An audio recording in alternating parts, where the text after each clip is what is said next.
been getting hungry lately, and that always causes me to think about food, right?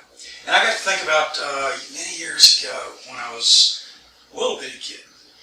Miss Nora Gibson, there in our Cornet community, she had a couple of my young friends at the time, Marilyn and Mark, were her great-grandchildren.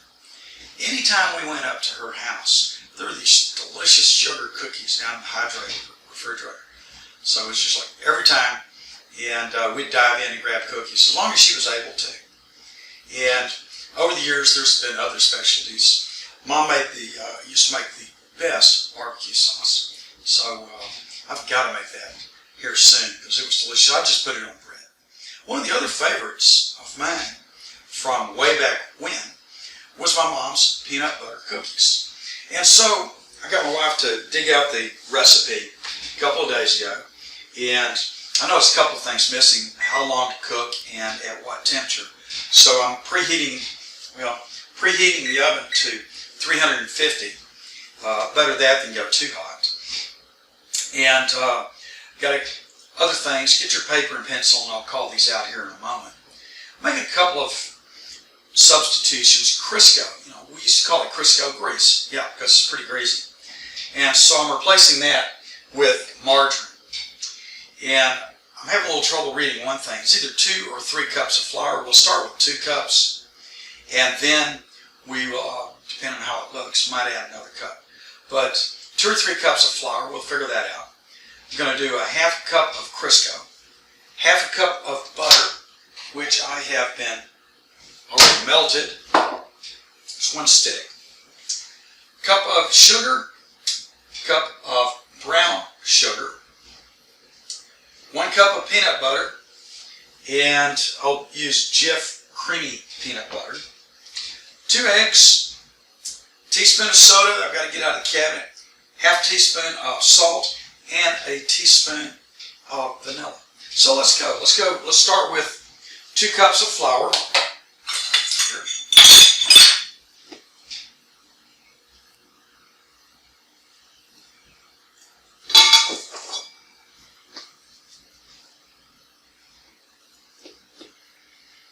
Okay, let's get flour out of the way.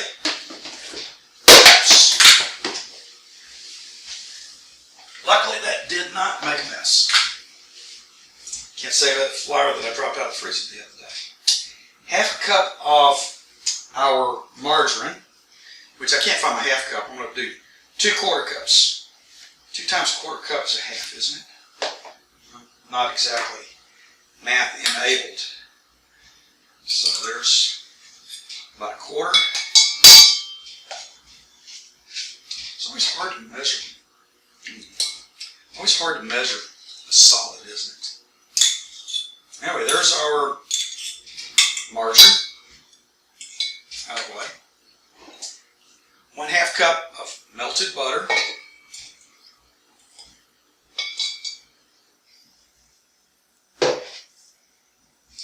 1 cup of sugar.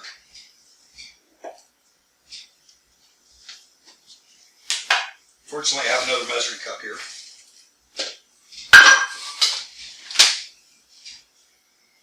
There's our cup of sugar.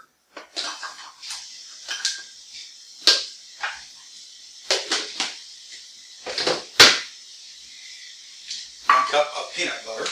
Oops. Brown sugar. Cup of brown sugar first.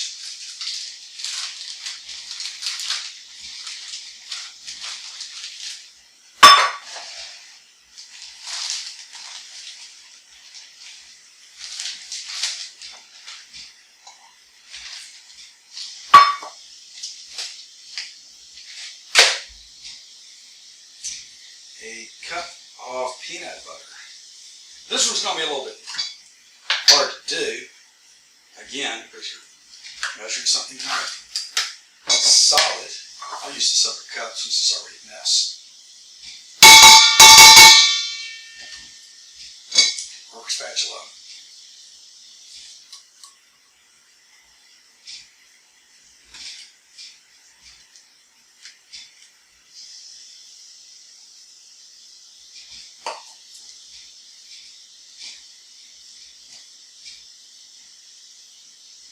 And just a touch more for good measure. There we go.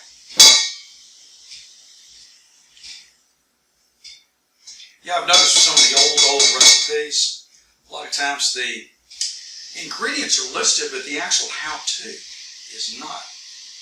You can go online, you can order a beer making kit from the original recipes of George Washington.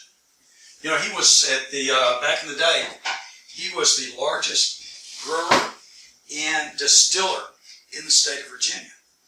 And so a couple of his specialties, it just gives the ingredients, but the recipes, they don't even write down the amounts or the directions. It was so common to make beer back in that day. Everybody knew, so why bother writing it down? So it kind of makes it tough on us. Let's see, we've got 2 eggs. It doesn't say to beat those, but I think I will.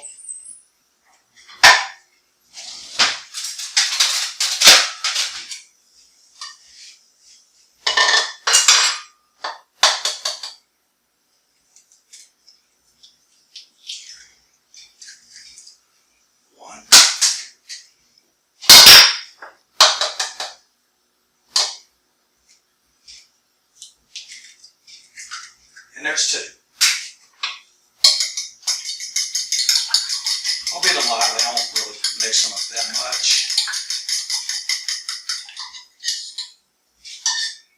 There we go. Mix up the eggs. I need a teaspoon of soda. Okay, there it is. I saw it up here a couple of minutes ago. Be very, very precise about how this is done, right? There we go.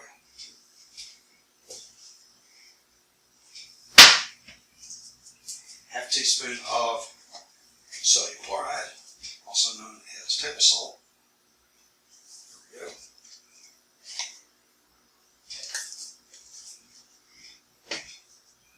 And 1 teaspoon of vanilla. This I will actually measure with a measuring spoon.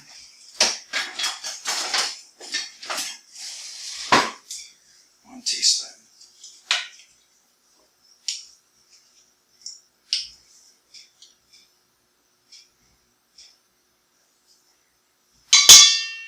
There we go.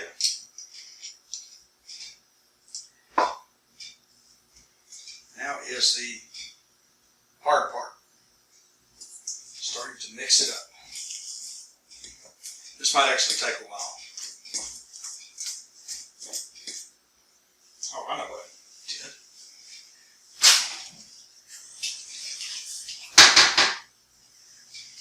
Don't know why I threw that away.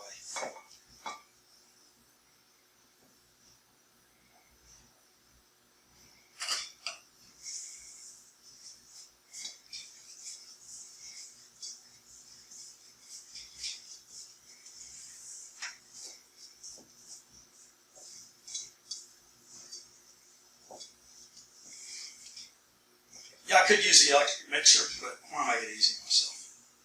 You know, I was used to, there's so many good shows on TV as far as woodworking and fishing and gardening. All those shows seem to have disappeared. I don't know what happened. HDTV came on and it was just all flipped this bloody house. And so the good shows are long gone. But I remember one of them, and the name of it escapes me right at the moment. It was on PBS. Great woodworking show. Because this guy never used power tools. It was all traditional hand tools, hand work. It just did some fabulous work. And if you really think about it, and this goes true for lots and lots of things that we do today. Things like mixers, things like table saws. You know, these are really crutches. Even fancy barbecue pits, these are really crutches because our ancestors didn't have those sorts of things. And you look at something woodworking from back in the Puritan days, all those dados, all that sawing, every last bit of it was done by hand. no power tools. They didn't exist. And we look at these today, and we admire that. Now you can find some really, really nice stuff with power tools. Indeed, I use them as a crutch. But you can't beat that old-fashioned craftsmanship from 1 or 2 or even 3 centuries ago, because they really had to know what they did. My first grill, really, it's called Old Smoky. And you've seen them. They're round, about so big around. They sit maybe this high. You put your charcoal down at the bottom. You get a nice little fire. You can put your steak or whatever on top of it. I mean, it's really, really basic, very simple. And you can do some fantastic steaks and other things. Or you can run out here, Lowe's, Home Depot. There's a lot of specialty stores around here and online that you can look at. And you can go out and you can spend $4,000, $5,000, $6,000 for a grill. Heck, I'll put my steak on my Old Smoky up against theirs any day. Because it doesn't matter. It's the skill that's involved, not the crutch, the tool that you're using. It really, really amounts to. It's really important. Okay, this is looking like about the right consistency. So it is two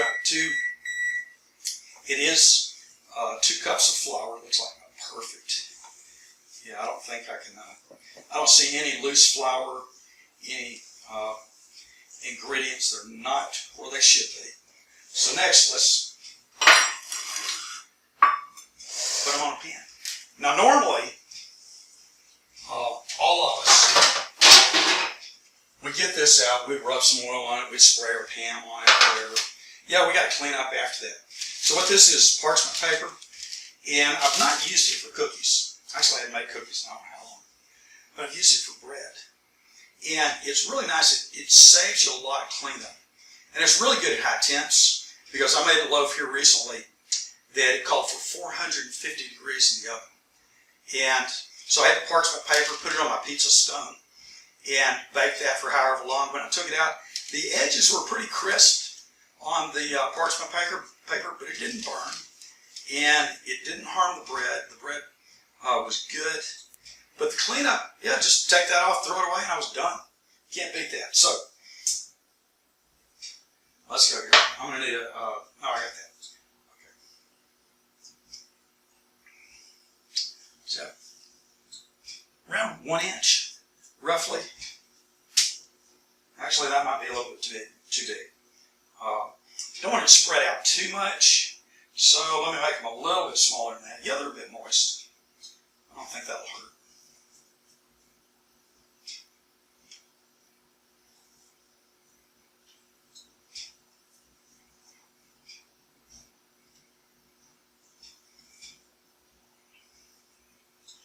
Yeah, I don't like it when cookies spread out, but yeah, I think mine are going to end up spreading out. Well, it is what it is.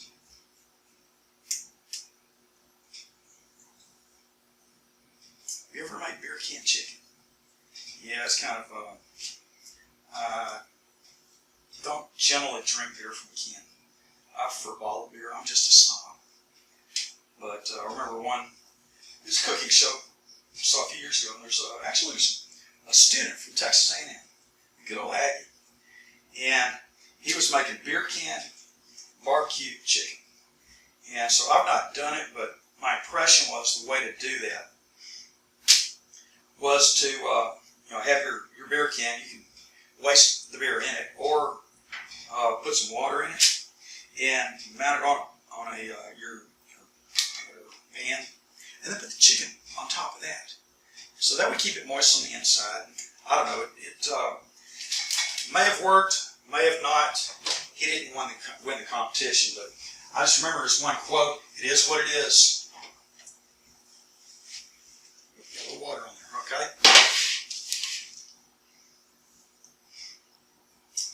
Good. I think when they spread out, I'll have a second batch to put in the oven.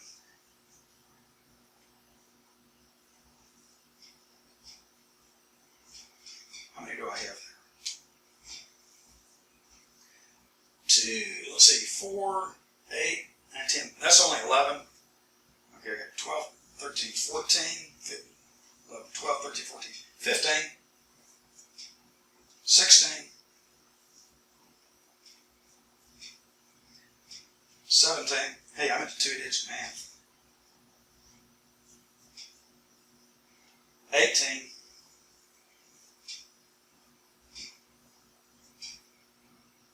19.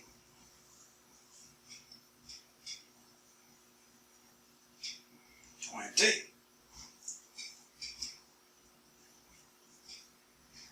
21.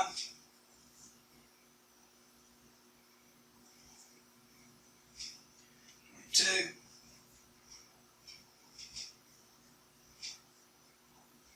23.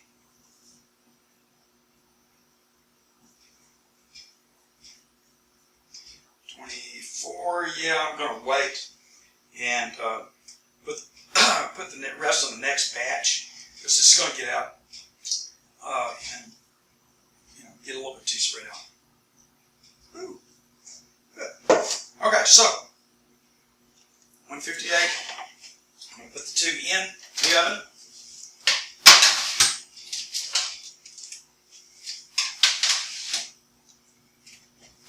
Turn the light on where I can see. And I'll start checking sometime around 10 to 12 minutes and check periodically and see if it's working. Okay, it's been about 19 minutes, almost 20 minutes, and I have been peeking down and I've cheated and opened the oven door a couple of times, and it looked like they're starting to brown around the edges. So let's go ahead. Yeah, just maybe barely.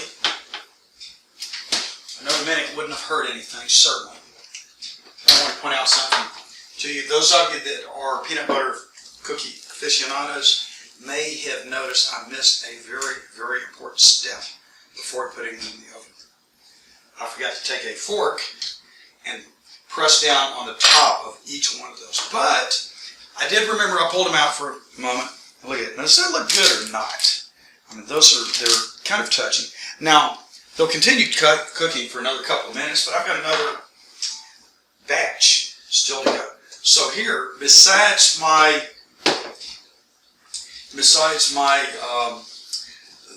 parchment paper making it easier to clean, watch this. I now have a pan ready for my next batch. Likewise, because as you know, they need to cool for a few minutes to firm up and finish cooking. So anyway, I hope you'll give it a try. Hopefully this was helpful. So about 19 to 20 minutes at 350 degrees worked just about perfect. Enjoy.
Janelle, would you like a cookie? Last one.